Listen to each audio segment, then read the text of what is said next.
ঈশ্বরের সন্তানেরা সকলকে জয় যিশু।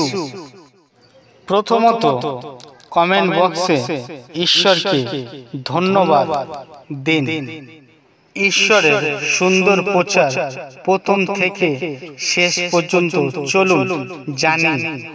যদি তুমি বিশ্বাস করো, ঈশ্বরের মহিমা দেখতে পাবে। যে বিশ্বাস করে তার পক্ষে সবই সম্ভব।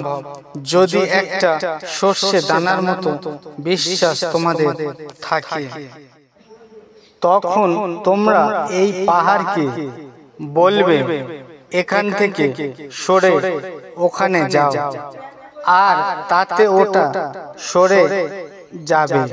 তোমাদের পক্ষে কিছুই অসম্ভব হবে না।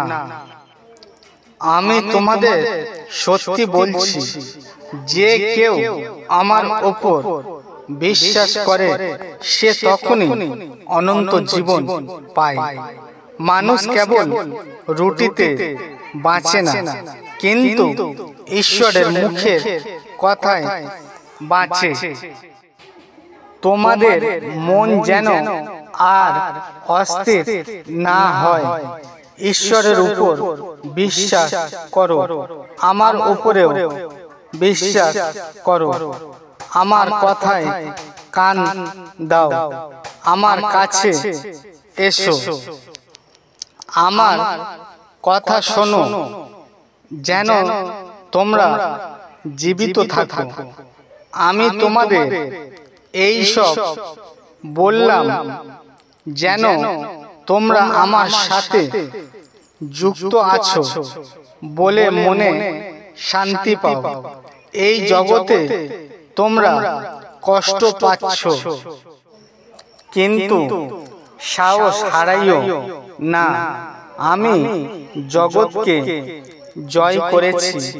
আমি দরজার কাছে দাঁড়িয়ে ঘা দিচ্ছি।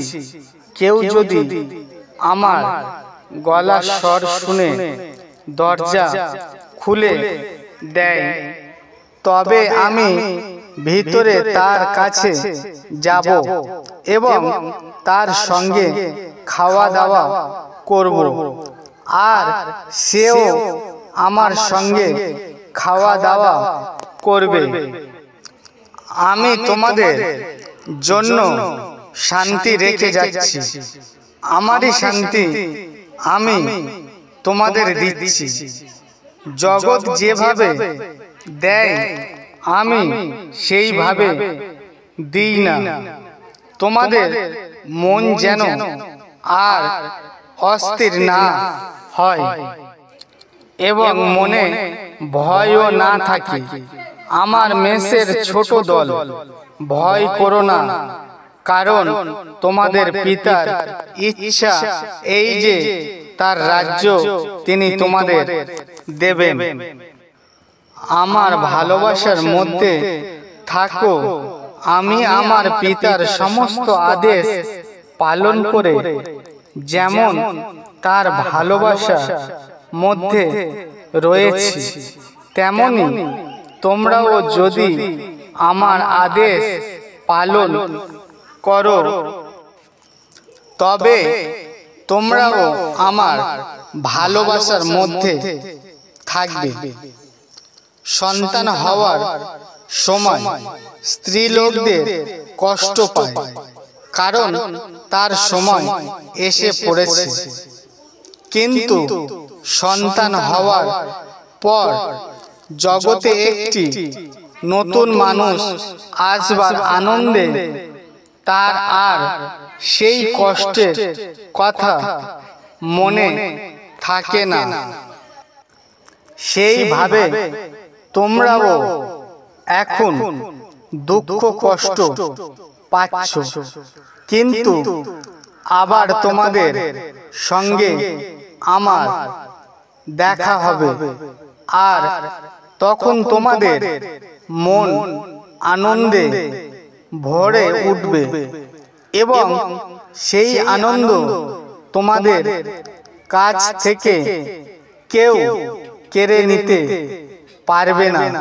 সেই দিন তোমরা আমাকে কোনো কথা জিজ্ঞাসা করবে না। আমি তোমাদের সত্যি বলছি, তোমরা আমার নামে পিতার কাছে যা কিছু চাইবে তিনি তা তোমাদের দেবে। এখনো পর্যন্ত তোমরা আমার নামে কিছু চাওনি, চাও তোমরা পাবে, যেন তোমাদের মন আনন্দপূর্ণ হয়। কারণ আমার দয়া তোমাদের যথেষ্ট। কারণ দুর্বলতার মধ্যে দিয়ে আমার শক্তি সম্পূর্ণভাবে প্রকাশিত হয়। আমি পথ, সত্য আর জীবন। আমার মধ্যে দিয়ে কেউ না গেলে পিতার কাছে যেতে পারবে না।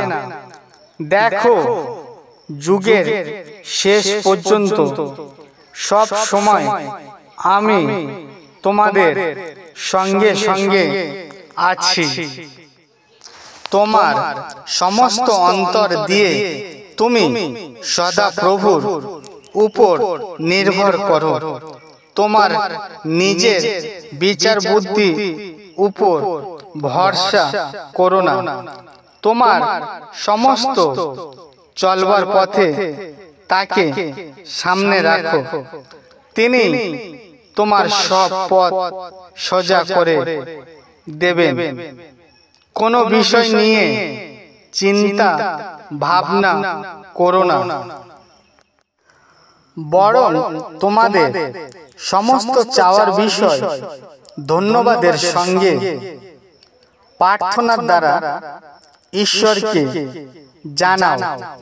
তার ফলে ঈশ্বরের যে শান্তির কথা মানুষ চিন্তা করেও বুঝতে পারে না, যীশু খ্রিস্টের মধ্যে দিয়ে সেই শান্তি তোমাদের অন্তর ও মনকে রক্ষা করবে।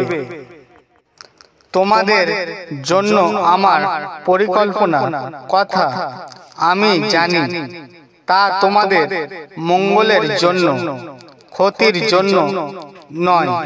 সেই পরিকল্পনার মধ্যে দিয়ে তোমাদের ভবিষ্যতের আশা পূর্ণ হবে। মানুষ মনে মনে পরিকল্পনা করে, কিন্তু মুখ দিয়ে তা প্রকাশ করার ক্ষমতা সদা প্রভুর কাছ থেকেই আসে। ঈশ্বরের সন্তানেরা সকলকে জয় যিশু।